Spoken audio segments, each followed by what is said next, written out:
Srikakulam collectorate వద్ద వామపక్ష పార్టీల ధర్నా మహాత్మా గాంధీ జాతీయ గ్రామీణ ఉపాధి హామీ చట్టాన్ని కొనసాగించాలి. cvb.g.ram.g పేరును రద్దు చేయాలి. రాష్ట్రాలపై వేసిన భారాన్ని తగ్గించి మొత్తం నిధులు కేంద్రమే భరించాలి.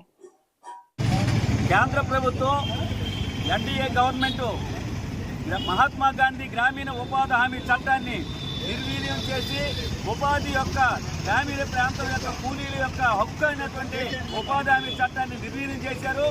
మొన్న జరిగినటువంటి పార్లమెంటు సమావేశంలో నూతన చట్టాన్ని తీసుకొచ్చారు. జీరామ్జీ చట్టాన్ని తీసుకొచ్చి మహాత్మా గాంధీ గ్రామీణ ఉపాధి హామీ చట్టాన్ని రద్దు చేయడం జరిగింది. ఈవేళ పేరు మార్చిందే అని అనుకుంటారు చాలామంది. గాంధీ పేరు మార్చి రాముడి పేరు నష్టం లేదనుకుంటున్నారు. కానీ పేర్లు మార్చడం కాదు, ఉపాధి హామీ చట్టానికి తూట్లు పొడిచారు. ఈవేళ ఉపాధి హామీ చట్టంలో ఉన్నటువంటి నిధులు 100% నిధులు ప్రభుత్వం భరించవలసింది పోయి ఈవేళ 40% నిధులు రాష్ట్రాలకు భరించమని చెబుతుంది. 60% నిధులు కేంద్రం భరిస్తామని చెబుతుంది. ఇది అన్యాయం.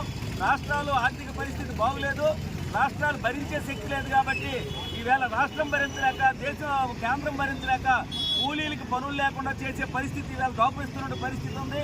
కాబట్టి ఉపాధి హామీ చట్టాన్ని పేర్లు మార్చడం కాదు, 2.5 లక్షల కోట్ల రూపాయలు బడ్జెట్ కేటాయించి 200 రోజులు పని కల్పించి 600 రూపాయలు వేతనం ఇచ్చి ఉపాధి హామీ చట్టాన్ని కాపాడాలి. అంతేగాని ఈవేళ ఉపాధి హామీ చట్టాన్ని మార్చడం అన్యాయం. అయితే బీజేపీ యొక్క కుట్రేటంటే గాంధీని చంపినటువంటి గాడ్సే వారసులైనటువంటి బీజేపీ వాళ్ళు మహాత్మా గాంధీని మరోసారి పేరు మార్చి హత్య చేశారు. కాబట్టి ఇది అన్యాయం. నిజంగా రాముడి మీద ఇలా నిజమైన భక్తి ఉంటే ఈవేళ పట్టణ ప్రాంతాల్లో ఉపాధి హామీ రద్దు చేసింది ప్రభుత్వం.